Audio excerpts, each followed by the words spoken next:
How are you all doing? I hope you all are doing great.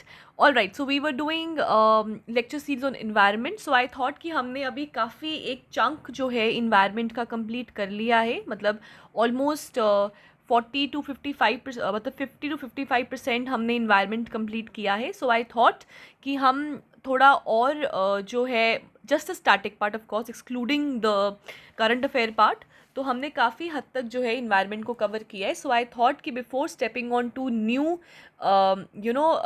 Lectures, जितना भी हमने किया है उसके ऊपर हम एक छोटा सा सेशन जो है वो MCQs का लेके आए. सो आज का session is on MCQs on environment. Till now जितना भी हमने किया है उसमें से कुछ हद तक जो है मैंने इसमें क्वेश्चंस ऐड किए हैं. However there are lot of other questions as well जिसको हम कमिंग लेक्चर्स में कवर करेंगे. So this is a small MCQ session for you. So let's get started with the first question today. The first question for today is consider the following statements. ठीक है? All organisms except viruses are obligatorily dependent on the other organisms and environment for food, energy, water, oxygen, shelter.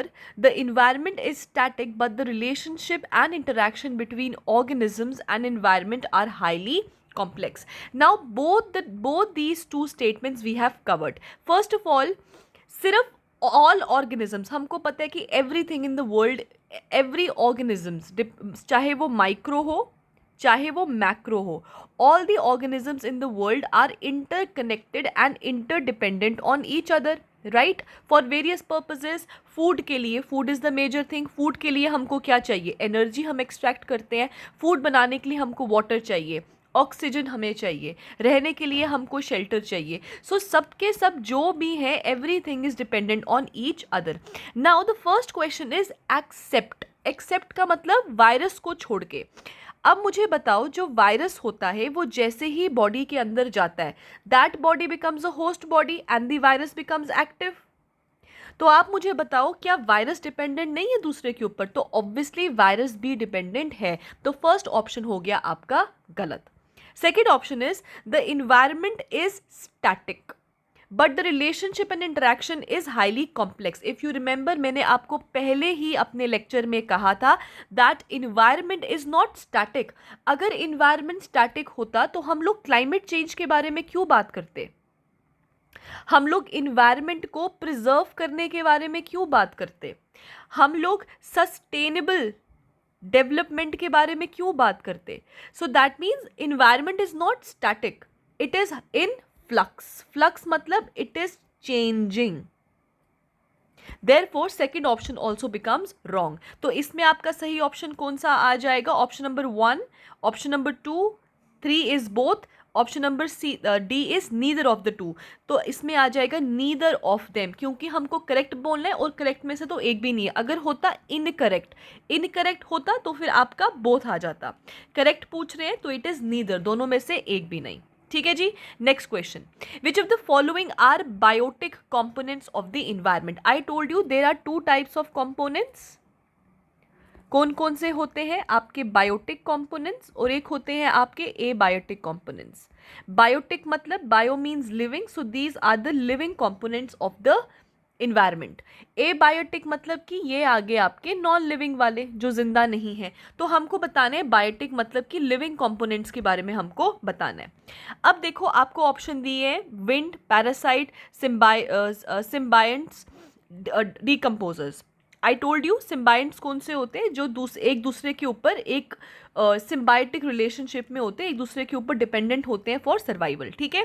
Parasites भी हमको पता है, जो दूसरे की body पे फीड करते हैं. डिकम्पोजर्स होते हैं जो आपके डेड ऑर्गेनिजम्स को के ऊपर फीड करते हैं और उनको डिकम्पोज करते हैं. राइट. अब देखो, आपको इसमें से तो आपको पता ही है कि ये सब तो आपके लिविंग ही होते हैं. अगर आपको पता भी नहीं है तो यहाँ पे हम एक टेक्निक यूज़ करेंगे known as the elimination method. Known as the elimination method. हो सकता है आपको पता नहीं हो पैरासाइट्स क्या होते हैं, हो सकता है आपको पता नहीं हो सिम्बायोटेंट्स क्या होते हैं, डिकम्पोजर्स क्या होते हैं. तो इन दोनों का आपको मतलब नहीं पता, लेकिन आप इसमें एलिमिनेशन मेथड को यूज़ कर सकते हैं. देखो, विंड तो obviously it is not biotic, it is non living. तो 1 को काट दो, 1 कट गया, 1 कट गया, 1 कट गया, कौन सा बचा? 2, 3 एंड 4। तो आपको बाकी के ऑप्शंस देखने की जरूरत भी नहीं है, आपने ए ऑप्शन को काटा और आपका आंसर आ जाएगा आंसर नंबर 2। क्लियर? चलो next, consider the following statements. Number 1, population is a group of organisms usually of the same species occupying a definite area during a specific time. ये आपका direct static में से question पूछा हुआ है, आपको direct population की डेफिनेशन पूछी, आपको मैंने बताया था कि पॉपुलेशन क्या होता है, एक कन्फाइंड एरिया में कितने लोग रह रहे हैं उसको बोला जाता है पॉपुलेशन। और पॉपुलेशन हमेशा एक स्पीशी की होती है, जैसे कि population of humans, population of living beings, population of dogs, population of cats. तो ये एक एक स्पीशीज है, एक स्पीशी, सेम स्पीशी। अगर यहाँ होता डिफरेंट स्पीशी तो ये गलत हो जाता, सेम स्पीशी दिया है तो सही है ये। और ऑब्वियसली पॉपुलेशन ये थोड़ी ना है कि पॉपुलेशन निकालने को बोला ह्यूमन की तो आप भूटान की भी निकालोगे, इंडिया की भी निकालोगे, पाकिस्तान की भी निकालोगे, ऐसा नहीं होता। आप एक कन्फाइंड कि इंडिया की पॉपुलेशन, भूटान की पॉपुलेशन, जम्मू की पॉपुलेशन, कश्मीर की पॉपुलेशन, जम्मू कश्मीर की पॉपुलेशन, तो आप क्या करते हैं, डिफाइंड एरिया की पॉपुलेशन निकालते हैं। एंड ऑब्वियसली पॉपुलेशन 2021, पॉपुलेशन 2021, 11, 2022, सो एक डेफिनेट स्पेसिफिक टाइम को भी, सो इसका मतलब पहला ऑप्शन आ गया आपका सही। Next is population growth rate is the percentage variation between the number of individuals in population of two different places. Now जब भी हम टू डिफरेंट प्लेसेस की बात कर रहे हैं, देखो पॉपुलेशन ग्रोथ क्या होता है, इसको, इस शब्द को दो में आप बांट दीजिए। पॉपुलेशन का ग्रोथ मतलब कि राइज। अब अगर हमको बताना है कि बताओ इंडिया की पॉपुलेशन कितनी बढ़ गई है, तो अगर इंडिया की पॉपुलेशन 2011 में मान लो कि 130 यूनिट्स थी, तो 2021 में हाँ पॉपुलेशन ग्रोथ बताना है। जैसे कि इंडिया की पॉपुलेशन 2011 में 130 यूनिट थी, तो ग्रोथ आप इंडिया के कंटेक्स्ट में बताओगे ना कि इसके कंटेक्स्ट में कितनी ग्रोथ हुई है, 140 हुई है, 150 हुई है, कितनी हुई है। तो ये डिफरेंट प्लेसेस का नहीं होता, ये डिफरेंट टाइम पीरियड का होता है। ठीक है, कि एक टाइम पीरियड से दूसरे टाइम पीरियड में क्या चेंजेस आए हैं। तो सेकंड ऑप्शन हो गया आपका गलत। थर्ड हो गया, the main factor that makes population decrease are death and immigration. देखो एंड दिया गया है, death and immigration are one of the two reasons for the change in population. ठीक है, ठीक है, बट इसके अलावा क्या हो सकता है, माइग्रेशन।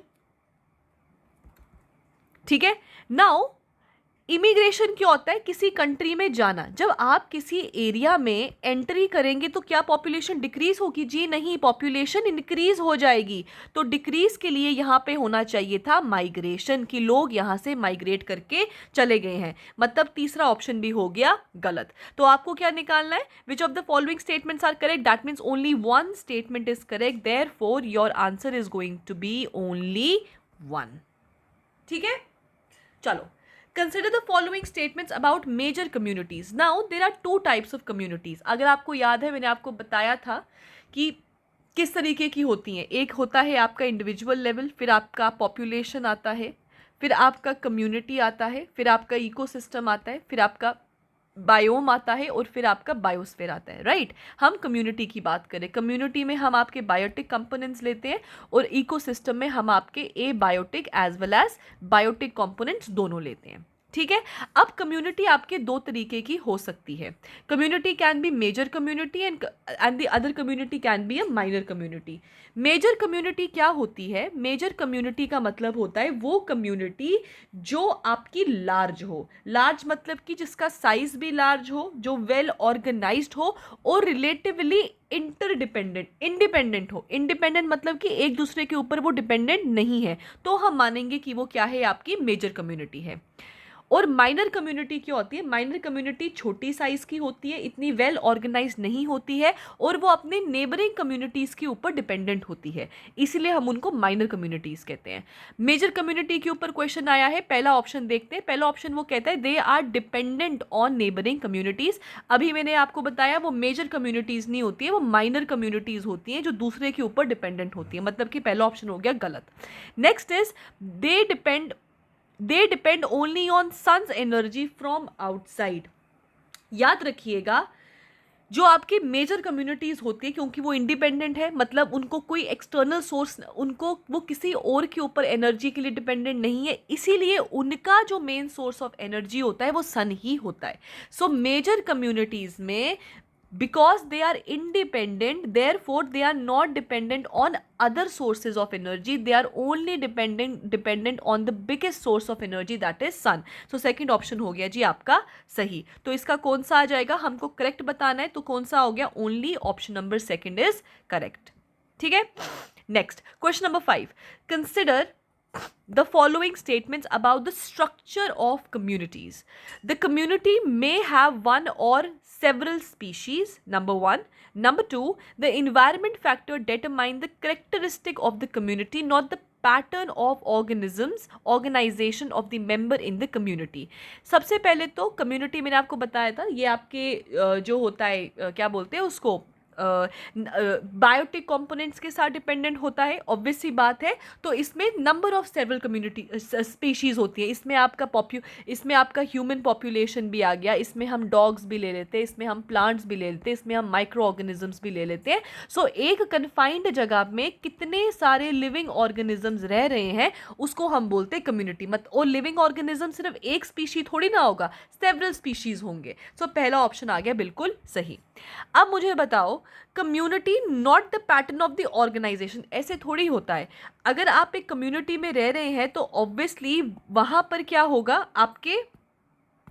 वहां पे आपके हर एक ऑर्गेनाइजेशन के जो मेंबर्स हैं वो भी तो एक दूसरे के ऊपर डिटरमाइन करेंगे, एक दूसरे के ऊपर डिपेंडेंट होंगे तो डिटरमाइन भी तो करेंगे. सो ऑप्शन नंबर सेकंड हो गया गलत. तो which of the following statements are correct, तो obviously only statement number 1 is correct. Clear? Question number 6. Consider the following statement in case of plants. Consider the following statements. Number 1. In case of plants and animals, the sun directly supplies the necessary energy. हाँ. Next is second statement. Energy determines the distribution of organisms in the environment. Okay. अब देखो, सबसे पहले in case of plants, अब आपको ना शायद ये वाला स्टेटमेंट दे के लगेगा कि हाँ बिल्कुल सही है. देखो सही है, प्लांट्स और एनिमल्स दोनों ही एनर्जी के लिए सन के ऊपर डिपेंडेंट है, लेकिन आपको क्लियरली पढ़ना है. आपको बोला गया है डायरेक्टली. क्या हम जादू हैं कोई मिल गया वाले जो सन में खड़े होंगे तो चार्ज हो जाएंगे? तो एनिमल्स डायरेक्टली कंज्यूम नहीं करते हैं सन की एनर्जी को, हम इनडायरेक्टली कंज्यूम करते हैं वाया प्लांट्स. तो प्लांट्स जो हैं वो डायरेक्टली सन की एनर्जी को यूज़ करते हैं और फोटोसिंथेसिस करके अपना खाना बनाते हैं. हम तो प्लांट्स के ऊपर डिपेंडेंट है, मतलब इनडायरेक्टली जो है सन के ऊपर डिपेंडेंट है. तो पहला ऑप्शन हो गया आपका गलत. सेकेंड ऑप्शन वो कहते हैं energy determines distribution of organisms in the environment. तो बिल्कुल सही है कि जो एनर्जी होगी वही तो बताएगा कैसे ऑर्गेनिजम्स होंगे आपके एनवायरनमेंट में. ठीक है. सो सेकेंड ऑप्शन हो गया बिल्कुल सही, मतलब option number 2 only is the correct answer. 7. Consider the following statements. Secondary consumers feed on primary consumers. Obviously producers के ऊपर जो फीड करते हैं they are called as primary consumers. जो इन प्राइमरी कंज्यूमर्स को खाते हैं उनको बोलते हैं सेकेंडरी कंज्यूमर्स, और जो सेकेंडरी कंज्यूमर्स को खाते हैं उनको बोलते हैं टर्शरी कंज्यूमर्स और द अपेक्स प्रीडेटर्स. ठीक है.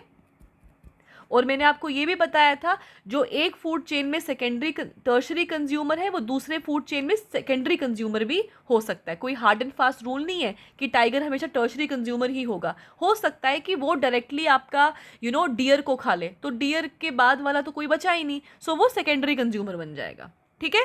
So secondary consumer they feed on primary consumers, बिल्कुल जी बिल्कुल सही है. Carnivorous which feed on secondary consumers are called as omnivorous. What are omnivorous organisms? Omnivorous organisms तो वो होते हैं जो प्लांट्स और एनिमल्स दोनों को खाते हैं. तो इसीलिए सेकेंड ऑप्शन हो गया आपका गलत कि कार्निवोरस वो नहीं होते हैं जो secondary consumers are called as omnivorous. मतलब वो कार्निवोरस जो सेकेंडरी कंज्यूमर्स को खाते हैं वो ओमनीवोरस कैसे हो सकते हैं? तो सेकंड ऑप्शन हो गया आपका गलत. तो करेक्ट ऑप्शन क्या है आपका? Option number 1, that is 1 only. Second वाला ऑप्शन इज गलत. इट इज नॉट, मतलब कोई सेंस ही नहीं बना रहा है ये वाला आपका स्टेटमेंट. ओमनीवोरस आर ऑर्गेनिजम्स जो प्लांट और एनिमल्स दोनों के ऊपर फीड करते हैं. Option number 8, saprotrophs are number 1 heterotrophs, autotrophs, phagotrophs, osmotrophs. Now this is a static question. इसमें आपको ज़्यादा दिमाग लगाने की जरूरत नहीं है, ये आपका डायरेक्ट स्टैटिक का क्वेश्चन है. I told you there are 2 types of organisms. ठीक है, कंज्यूमर्स 2 तरीके के हो सकते हैं. एक हो सकते हैं आपके मैक्रो कंज्यूमर्स जो हम लोग हैं, और एक हो सकते हैं आपके माइक्रो कंज्यूमर्स. जो आपके माइक्रो कंज्यूमर्स हैं वो कौन से होते हैं? वो होते हैं आपके ह्यूमन बीइंग, टाइगर, डियर, गोट एट्सेट्रा. माइक्रो कंज्यूमर्स कौन से होते हैं? जो बेचारे बचत रचा, that is dead organic matter के ऊपर फीड करते हैं. ये भी मैंने क्वेश्चन आपको करवाया हुआ है. जो माइक्रो कंज्यूमर्स होते हैं ना, they are called as what? They are called as your saprotrophs. या आपके सेप्रोट्रॉप्स आगे, राइट? इनको बोला जाता है ऑस्मोट्रॉप्स. ठीक है, सो सेप्रोट्रॉप्स आर बेसिकली योर ऑस्मोट्रॉप्स, जबकि जो आपके मैक्रो कंज्यूमर्स होते हैं ना, वो होते हैं आपके फैगोट्रॉप्स. आपने ऑसोफेगस का नाम सुना है? ऑसोफेगस क्या होता है? Your food pipe. ठीक है, उसको ऑसोफेगस भी कहते हैं. तो आप उससे कर सकते हैं कि फैगोट्रॉप्स कौन से होंगे? जो बड़े जानवर होते हैं जिनकी फूड पाइप जो है वो होती है. और सेप्रोट्रॉप्स क्योंकि ये डेड के ऊपर फीड करते हैं, सो देयरफॉर दे आर ऑस्मोट्रॉप्स. ठीक है, all right. Question number 9. Consider the following statements. A niche is a unique functional role or place of a species in an ecosystem. Number 2, two or more species have exact identical niches. Reproductive niche is where organisms decomposes. Now what is niche? Niche या niche? Niche basically क्या होता है? अगर आपने कभी सुना हो तो बोलते हैं एक niche market होनी चाहिए. ऐसी जगह पे business start करो where the market is niche. Niche का मतलब होता है favorable. फॉर एग्जाम्पल, मुझे अगर एक कपड़े की दुकान खोलनी है तो मैं किस जगह पे खोलूँगी? जहाँ पर पॉपुलेशन हो, ऑब्वियसली. जहाँ पे लोगों में स्टाइल हो, ऑब्वियसली. अब ये तो होगा नहीं कि मैं गांव में जाके माइक्रो मिनीज बेचना शुरू कर दूंगी, शॉर्ट्स बेचना शुरू कर दूंगी. जी नहीं. अगर मैं एक गांव में दुकान खोल रही हूँ तो मैं वहाँ पे वेस्टर्न के साथ साथ, वेस्टर्न भी मतलब जीन्स, कुर्तीज़ वो बेचूंगी, लेकिन उसके साथ साथ मैं इंडियन अटायर ज़्यादा रखूँगी क्योंकि वो वहाँ की फेवरेबल मार्केट क्या है? इंडियन मार्केट है. अगर मैं यही मार्केट बॉम्बे में खोल रही हूँ, दिल्ली में खोल रही हूँ, तो क्या मैं वहाँ पर बड़े बड़े सूट, लंबे लंबे सूट रखूंगी? तो नहीं. वहाँ पे मैं जीन्स भी रख सकती हूँ, कुर्तीज़ भी रख सकती हूँ, स्टाइलिश कपड़े भी रख सकती हूँ. क्यों? क्योंकि वहाँ की मार्केट उस चीज़ को फेवरेबल करती है. सिमिलरली एक ऑर्गेनिज्म को सर्वाइव करने के लिए एक इन्वायरमेंट में उसके लिए एक नीशे या नेश इन्वायरमेंट होना ज़रूरी है. मतलब ऐसा इकोसिस्टम का इन्वायरमेंट जो फंक्शनल रोल भी प्ले करे और जहाँ पे स्पीशीज़ जो है वो आराम से रह सके, उसको बोलते हैं नीशे. हर एक ऑर्गेनिज्म का एक नीशे होता है. ठीक है, सो पहला ऑप्शन आ गया करेक्ट. 2 और more species have exact niches. देखो, सबसे पहली चीज इसमें आपको 2 चीजें याद रखनी है. 2 चीजें क्या याद रखनी है? पहली चीज आप ये याद रखिए कि कभी भी 2 स्पीशीज का नीशे एग्जैक्ट नहीं हो सकता. It is always unique. एक स्पीशी दूसरे स्पीशी के साथ एक नीशे में नहीं रह सकती. एग्जाम्पल, आपने ले लिया गोट और आपने ले लिया ह्यूमन. जिस इन्वायरमेंट में ह्यूमन बीइंग सर्वाइव कर सकते हैं वो गोट के इन्वायरमेंट में सर्वाइव नहीं कर सकते. क्यों नहीं कर सकते? क्या हम पेड़ों पे रह सकते हैं? हम क्या पत्ते खा के जिंदा रह सकते हैं? हम क्या बंधा हुआ रह सकते हैं? नहीं. ह्यूमन और goat, they both are different species, so they have their unique area या एक यूनिक प्लेस जहाँ पर ये सर्वाइव कर सकते हैं. सो याद रखिएगा, कभी भी 2 स्पीशीज का नीशे जो है वो एग्जैक्ट नहीं हो सकता या नेश जो है वो एग्जैक्ट नहीं हो सकता. और सेकेंड ऑफ ऑल याद रखिएगा, कभी भी दो ऑर्गेनिजम्स जो सेम फूड खाते हैं वो सेम ट्रॉफिक लेवल पे अगर आ जाएंगे तो उनके बीच में कंपटीशन शुरू हो जाएगा फॉर सर्वाइवल, और उसमें से दो ऑर्गेनिजम्स में से जो भी केपेबल होगा वो सर्वाइव करेगा और जो केपेबल नहीं होगा वो एक्सटिंक्ट हो जाएगा। इसीलिए कभी भी सेम चीज़ के ऊपर फीड करने वाले ऑर्गेनिज्म सेम ट्रॉफिक लेवल पे नहीं पाए जाते हैं। Clear? Next is reproductive niche is where organism decomposes. Obviously reproductive की बात हो रही है तो डिकम्पोजेस कहाँ से आ गया, तो ये तो बिल्कुल ही वाहियात है। रिप्रोडक्टिव नीशे बेसिकली वो नीशे होता है जहाँ पे ऑर्गेनिज्म रिप्रोड्यूस करता है। ठीक है, नीशेस की अगर हम बात करें तो कितने तरीके के आपके नीशे हो सकते हैं, तो याद रखिएगा ये हो सकते हैं आपके 4 तरीके के।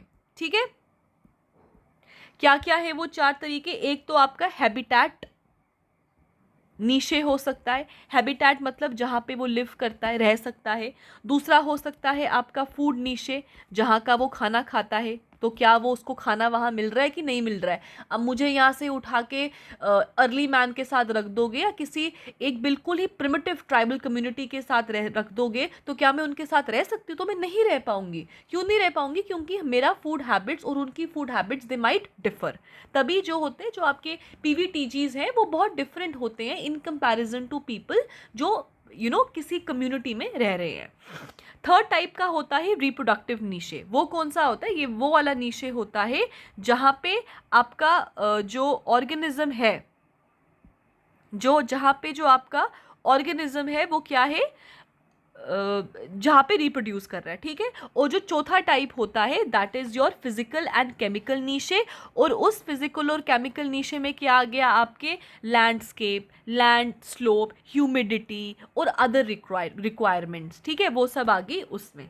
ठीक है, सो इसमें से कौन सा ऑप्शन सही हो गया? हमने किया है ऑप्शन नंबर ओनली 1, क्योंकि 2 और 3 तो हमने गलत कर दिए, तो इसका आंसर आ जाएगा ओनली 1। बताना क्या है करेक्ट, तो आंसर होगा जी ओनली 1। देख लेते हैं, ओनली 1। ठीक है जी, let's move ahead. Consider the following statements about grazing food chain. पहली बात तो I told you food chains can be of 2 types, that is your grazing food chain and the other can be your detritus और the dead वाला, कि जहाँ पे जो organisms है, जहाँ पे खाना जो खाया जाता है उसका फर्स्ट जो पर्सन होता है दैट इज योर डेड। ठीक है जी, ये मैंने आपको बताया था फूड चेन के टाइम। जिन्होंने नहीं देखा है please go and watch the food chain वाला लेक्चर अगेन। ठीक है, अब ये जो ग्रेजिंग फूड चेन है उसके बारे में कुछ क्वेश्चंस दिए हुए हैं, let's just consider them. Number 1, consumers which start the food chain utilizing the plants or plants part as their food constitute the grazing food chain। मतलब कंज्यूमर्स जो फूड चेन को स्टार्ट करते हैं वो किसको खाते हैं? वो प्लांट्स को खाते हैं, और प्लांट्स क्या है? It is a part of their food. Number 2, this food chain begins from green plants at the base and primary consumers is carnivorous। Now पहला वाला तो बिल्कुल सही है। आई टोल्ड यू प्रोड्यूसर्स होते हैं और कंज्यूमर्स होते हैं, तो कंज्यूमर्स कौन से होते हैं? जो प्रोड्यूसर्स को खाते हैं। तो पहला वाला तो बिल्कुल सही आ गया।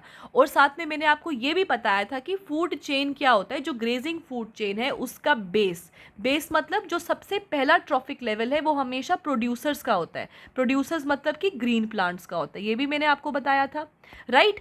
अब primary consumers are carnivorous. Carnivorous कौन होते हैं? कार्निवोरस आर दोज ऑर्गेनिजम्स जो आपका मीट खाते हैं या फ्लैश ईटिंग एनिमल्स होते हैं। ठीक है, फ्लैश ईटिंग होते हैं। अब मुझे बताओ, जो ग्रीन प्लांट्स को खा रहा है वो फ्लैश ईटिंग एनिमल कहाँ से हो गया? मतलब कि ये हो गया गलत। तो primary consumers are your herbivorous. ठीक है, सो सेकेंड ऑप्शन हो गया आपका गलत। That means which of the following statements are correct? So only statement number 1 is correct. ठीक है जी, let's move ahead. Question number 11, consider the following statements. An ecosystem may consist of several interconnected food chains. Number 2, food web traces only one pathway of the food. बताओ कौन सा सही है? देखो, आंखें बंद करके ये तो गलत। One path of the food, तो वो तो फूड चेन हुआ। फूड वेब का मतलब ही यही होता है कि number of food chains are interconnected, कि there are not one but more than one pathways of food.